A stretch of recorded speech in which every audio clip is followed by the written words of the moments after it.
Hey guys, so today we have a whole new setup in my old setup. So I don't know if you guys can tell, there's a bit of a new lighting going on because the ring light I just felt like wasn't enough and my videos looked really dim. I don't know if you guys noticed, no one really said anything, but to me it just looked really dim. So now I feel like I'm bright and awake. It's just because my camera's so far away and if I had to zoom it in, it's the only place that it can stand, and the ring light just isn't enough. I'd have to have like two separate tripods. So I've just got this like desk lamp as well. I also have gone back to my microphone because, like I said, the camera is so far away. I do have like a Rode mic attached to the camera. It was fine when it was really close to me, but people did speak recently about the fact that the audio just isn't good anymore. I mean, it's good, I just feel like it just wasn't as good. So I've gone back to my trusted Blue Yeti. I've had to order the stand and the screws on eBay because I only had the mic for some reason. I have two Blue Yeti mics, no stands, no screws. Well,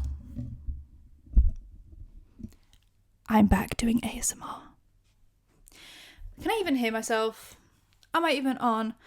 Hello everyone, this is the ASMR of the downfall of Cody Ko. I think that's working. My laptop, as you guys know, I did have to buy a new MacBook, which cost me an arm and a leg. I basically had to sell my kidney for it. And you guys have been laughing about just how much I'm putting this new laptop through. I feel like my old laptop could just about edit content. Just about. This new laptop currently is running an audio recording software, a screen recording software, a camera mirroring software, and when I'm done with all of that, I will export it all in the highest format possible, and then I will edit it on Final Cut Pro. So this laptop is being put through it. It is also so hot in here. I had to turn off my AC but now I've got these two lights and I just feel like I'm in an oven. It took me an hour to set all of this up. I am sweating.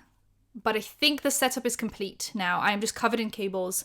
This is like a sensory nightmare for me, okay? But we will prosper and go forth. Don't mind the under eye bags. I'm so sleepy. I just exported the audio and I realized that it sounds a little bit oveny. Like it sounds a little bit crackly. I think the gain on my mic was a little bit too high. And so I'm just going to work on that. So please ignore that. The audio does sound way more crispy and like good than in the camera.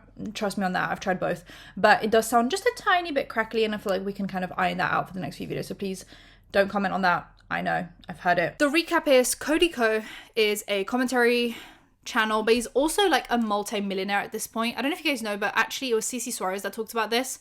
He has invested in a bunch of companies when they were like startups and he has made a bunch of money from them, so one of them being Liquid Death. I don't even want to know how much money he has. I do like very safe long-term investments, but I haven't dabbled in the like startup sphere. And when that goes right, it goes extremely right. And I think for him, that has gone extremely right. He's invested in a lot of very good companies. I think it's because he lives in California and he's one of those like Silicon Valley bros. I think he just gets told a lot about what's up and coming, what's going to make it big. I just feel like there's talks, there's networking happening. I wish that was me, but it's not. And so he's definitely like financially well off. He's also on his main channel posted videos that have like 50 million views. That's a boatloads amount of money. Like I can't even with the worst CPM of life, that is amazing money. His That's Cringe series made him a ton of money. And then he also has his second channel that he posts on more than his main. He really doesn't post on his main as much anymore. It's called Cody Ko, and he'll just do like very like low effort. And I don't mean that disrespectfully, it's just, it makes sense for why he's able to post that content every day to every other day, because it's very low effort content and he does have editors and researchers look for this for him. So he just sits down, films, and then sends it off, and that's all his workload for that day. For that video, if that makes sense. I don't know what else he does with his life, but for that video, that's his workload done. And he posts every day to every other day, and he has been doing that consistently for the last like month or so. And he also has the Tiny Meat Gang podcast. He also has a podcast network where he signs other podcasts, and I can see I've been seeing a lot of people do that recently because I guess it's a big money maker. You just provide like money for a studio and equipment, and then you take a percentage of their revenue. Once again, great if you have the money. Seems like an easy enough job if you just have the money to front for it. It's kind of like the Unwell Network that Alex Cooper just did, and she signed on, Madeline Argy and Alex Earl and Harry Jowsey. And a few other people. So I can see that it's just like something, it's the new it thing that the rich people are doing. And so he's clearly financially well off, and he was very successful. He was very well liked in the YouTube sphere. I think he was very well respected for some reason. And whenever there was a controversy, everyone would defend him and back him, even if it meant he was throwing around slurs and doing all sorts. People were there for him, riding for him, because he was a likable guy on the internet. Now, what did happen is he slept with Tana Mojo when he was 25 and she was 17 at a playlist live, after Gabby Hanna told him that Tana was a minor, and he said, oh, thanks for letting me know.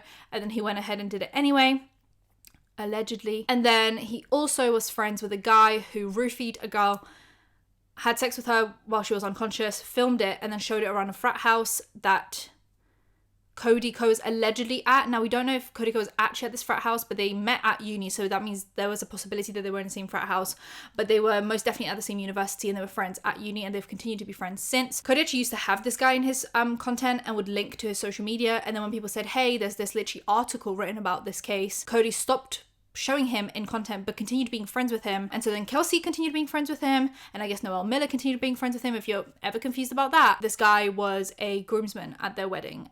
So she might have not known about some things, but she's known about other things. They've all given me the ick, at the least. Like, the baseline I can say is they've all given me the ick, and some of them are allegedly criminals, hanging out with other criminals, allegedly. There have been a few happenings since then. So the Gabby Hanna clip that D'Angelo showed in his video. One time, I told a guy, I saw him making out with a girl at a party who was underage, and I pulled him aside and I was like, hey man, you probably don't know, I know she like looks a little older, she's underage, watch it. And he's like, oh my God, thank you for telling me. And then he turned that. It actually corroborates, obviously, the story that Tana told pretty directly. We don't need names for that. And Keemstar has since come out and said that at the time, Gabby went to him and said, hey, this is happening. So he's now said, yep, this all literally adds up. Like, at the time, I was told about this, blah, blah, blah. No one was speaking out about this. Now, since then, Tana Mojo has started a Patreon for the Cancelled podcast. And I'm not going to play any clips from the podcast, because I know that's like a big no-no in the Patreon sphere. But what she did say on the Patreon is that Gabby Hanna wanted to sell this story. So people are saying, like, you know, Gabby Hanna might be whatever person, whatever you think about her, but at least she had this one thing right. And yeah, she did have this one thing right, but allegedly she did try to sell this story of an adult having sex with a minor, as if it's her story, as if, I don't know. Look, I've been known to have a bit of a tiff with Gabby Hanna, and I feel like if I say her name, it's almost like I'm just summoning Voldemort. I don't need the drama in my life, but I do think it's a little bit of a scummy thing to do, to at the time know that this is happening, and yeah, it's great that you called it out, but to then allegedly want to sell the story? I don't know. I'm not going to obviously put the clip in of the Patreon. You guys can go subscribe to the Patreon. The first episode was juicy. There is so much in there. I'm personally a massive fan of the Cancel podcast anyway, and I have been since they started it, but that first Patreon episode was juicy. They also, at the time, when people were saying like, oh, well, it's not a big deal, what's the difference between a 17-year-old and an 18-year-old? Now, bear in mind, after they hooked up, Cody was still filming content with Tana Mojo where he was referring to her as a teen, because she's going to teach him like teen slang, and he's an adult and he's like too old for it. The self-awareness, I mean, it was kind of there, but also kind of not. I don't really understand. But they also had Emma Chamberlain on the podcast at the same time when he used to do like the podcast. Well, he still does the podcast with Kelsey, but like when it was much more chill, just in their like living room. First of all, we both had an issue with the fact that they allegedly introduced Emma to vaping. And I'm very excited. It's pretty basic. I'm pretty pumped. I can't believe I'm here. Okay, guys. I'm gonna be hitting the Juul for the first time. Don't try this at home. Really crazy. This is nuts. Do you want to feed it to me? Baby's first Juul. That's weird. That was good.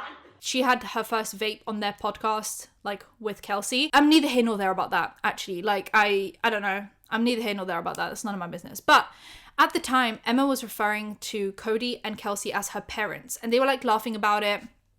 But she was around the same age that Tana was when he hooked up with her. So he can look at this child who's calling him her dad, like her secondary dad, but then he goes and hooks up with a girl the same age. So this is where this whole like age of consent thing kind of falls apart. A lot of people are like, well, what is the difference between a 17-year-old and an 18-year-old? Blah, blah, blah, blah. Age of consent is just a formality. Blah, blah, blah, blah, blah. I've already discussed all of that in my last video that I posted. But in this case, we can actually see that he has treated two 17-year-olds differently, right, at the time. One is someone who refers to him as her parent, someone who she looks up to, and then another he sees as a sexual object. Why? The age is the same. What's different? I guess one grew up in a healthy household to an extent and wasn't maybe suffering in some way with some kind of mental health issues and wasn't as easy of a victim, and so he could look at her and be like, that's a child, she's just so innocent and pure. And then he looked at Tana, who clearly grew up in an abusive household, was sexualized from a very young age, mainly living in Vegas, which is what Tana's talked about a lot. And so she was easy to look at as a sexual object. And so this isn't an age thing. This is just how he perceived these two women thing, these two girls at the time. And it's just interesting to see that happen with one guy. There's also an old video of Noelle reacting to a video that was called like 30-year-old age gap, something. You know, they used to react to these like funny videos. And Noelle says, this is a documentary on Cody Ko. Account Caitlin has also discovered an old video that doesn't make Cody look good. It is a video from 2019 of Noelle Miller reacting to videos, and he is talking about one titled 30-year age gap, but our love life is hot. And Noelle jokes that this is a documentary about Cody. Speaking of Cody, we got a documentary about Cody ready to go right here. Hi, Ben. So clearly, it was just known, it was well known in their little friendship group that Cody Ko loved an age gap. Does that always mean a legal age gap? Clearly not. And so clearly, this has just been like something that was kind of like a bit of an inside joke for everyone. Oh, Cody just loves them young. You know? Now, like I said, he does have a podcast studio where he hosts other podcasts, kind of like Unwell. And there is a podcast there who recently got signed by him, and they're called Enya and Drew. They're the two co-hosts of this podcast, and they have recently announced that they are actually leaving and going independent for now. And they did say that they were really excited to have this backing. They were finally able to build the set that they dreamed of and get the equipment that they dreamed of to make their podcast a better listening and viewing experience for everyone. And obviously he's got all this money that he's able to pump into buying equipment and stuff.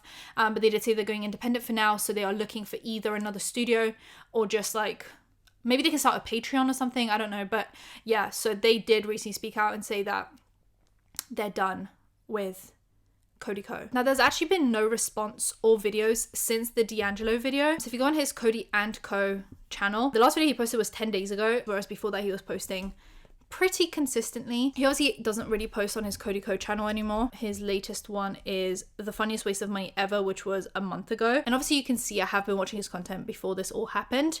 And then right after I filmed my video, I just stopped watching it, which was about a month ago, which is a shame. His social blades, I was only looking at his Cody Ko one, but he doesn't really post much content on there. And he does have the Cody and Co, which is a lot more active. So I've now looked at both social blades, if that's something you guys are interested in. See, on his Cody Ko channel, he's lost 240,000 subscribers in the last 30 days.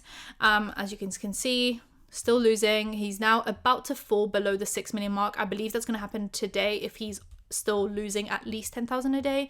That's going to happen now, which in the grand scheme of things, does that affect his life at all? No. He's still, like I said, a multimillionaire. He still has his investments.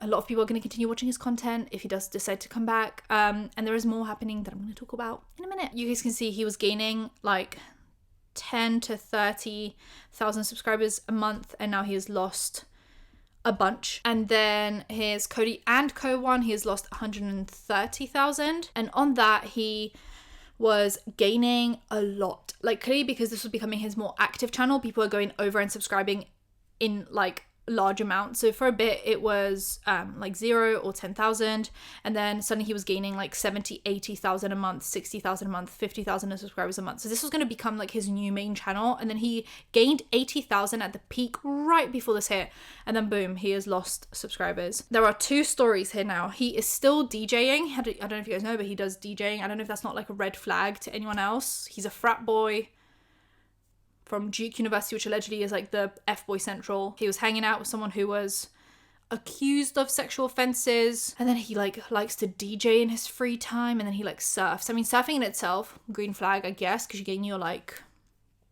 ocean time, but I think when it's added to all this extra stuff, it just makes you look like a tryhard. Shout out to all my other Duke frat DJ surf people who are actually good people, but it as a whole just doesn't look great. And so he was going to do a Win Nightlife in Vegas like DJ set, because he's doing like kind of like almost like a residency for DJing, and he had a set recently that was still being like promoted on their Instagram page, and people are saying, do you guys not know what's been happening? And clearly they haven't known what's happening, because it went through and they were still announcing tickets and stuff when on the day, saying, oh, you can still buy your tickets. And then you can see him performing. This appeared actually on my For You page, and the song that's playing, I can't obviously play it, but it's like a remix of Justin Bieber's Sorry.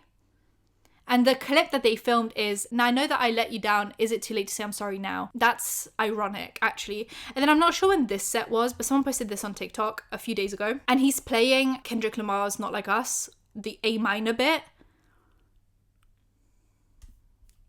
ironic, actually. There are new allegations on TikTok. Let me actually move my microphone. It's getting so in the way. I hope you guys don't mind. There are new allegations on TikTok, actually. And it's by this girl that said she would talk on Snapchat to Cody Ko when she was a minor. And this was a few years ago. Now, I'm going to put this on 1.5 speed. You guys know the drill.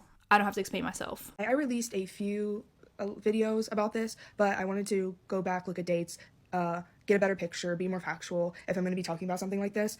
Tana Mojo recently talked about on her podcast, Canceled, that when she released videos, YouTube videos with Cody Ko at 17, that they had intercourse together, and I was Snapchatting him at 15 before that. This was before Snapchat had the setting where, like, right now, if you wanted to go, you know, add a content creator or a celebrity, it's going to automatically have you follow them. This was before that, so they either added you or they didn't. So she talks about that. And here's part 2. So yeah, part 2. So Snapchat had the feature that either they added you or they didn't. And I was with my friend. I remember this night. We're watching his videos because I was a fan of his, like, during Vine. So we're both sitting together. We're watching his videos, laughing. And I'm like, why not I try adding him? Let's just see, like, on Snapchat. And I remember it wasn't long after he added me back. And I don't exactly remember what I said because that was, like, 11 years ago. But I do remember Snapchatting him back and forth on a few occasions, like over a series of months. He was kind of an F-boy. Like, if I didn't put a lot of effort into trying to grab his attention, like, if I just said, hey, he would open it and, like, not respond. So far, you know, concerning, but not quite. We know that Snapchat was used by adults to talk to minors, and that's why Snapchat is such a, like, red flag for adults to have. I can't remember the last time I had a Snapchat. So yeah, I remember during this time there was this joke, and this was, like, showing this is the, like, start of his YouTube career, like, really popping off. Like, this was the beginning. There was a joke that if you heard, like, a siren going off, like fire truck or ambulance, you would be like, yo, Cody Ko just dropped his mixtape or something. And I remember I filmed that with a friend and sent that to him. I don't remember anything super creepy, but also I was 15. I liked him. I thought he was older, hot, funny, and what I find now creepy as a 26-year-old, I didn't find creepy then because I was a minor. But I just don't see as, like, me being my age now, 26, I wouldn't want to talk to a 15-year-old over a series of months like that. Like, it just doesn't look good, Cody. Like, it really doesn't. we have this one. I just remember, like, he's kind of an F-boy. Like I said, I just saw him as, like, oh, he's probably got, like, a bunch of girls that he's snapping, and, like, you know, I kind of just stopped trying to, like, grab his attention, and yeah, he was, like, just not really given what he, like, I was like, he's not interested in me anymore or something. He, like, picked me up, dropped me. As you guys can see, there's nothing really, like, inappropriate here necessarily, but the inappropriate part is an adult talking to a minor, a 15-year-old on Snapchat. I think most girls, if you talk to them, they've had some kind of experience that they either look at, not fondly, but, like, it's not, oh, it didn't traumatize me, or there's some that look at it as, like, oh, this was really awful.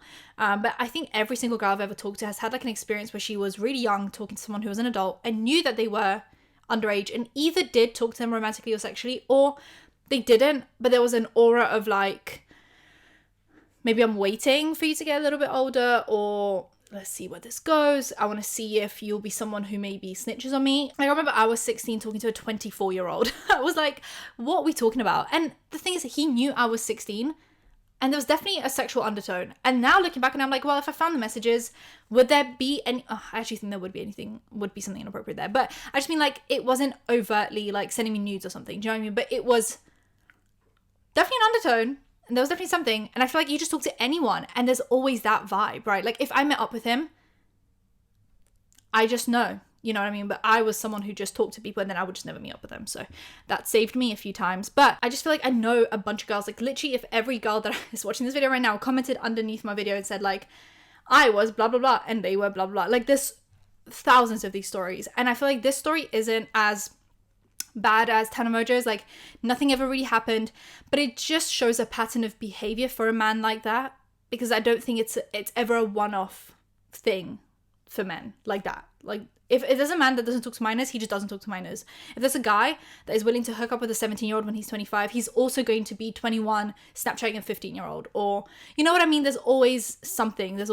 So that's just what I wanted to show you guys. And I think that's actually all the updates on the Cody Ko situation. He still hasn't addressed it anywhere. He's not posting anywhere. He hasn't posted his Tiny Meat Gangs podcast in 2 weeks. Hasn't posted on his channels for either a month or 10 days, as you guys saw, and he's just not addressing it anywhere. But he is doing his DJ set and he looks really happy, so we'll see where that goes. Now I gotta run. Let me know what you guys think. Subscribe with the bell icon for engagement. I'll see you guys in my next one. Bye guys.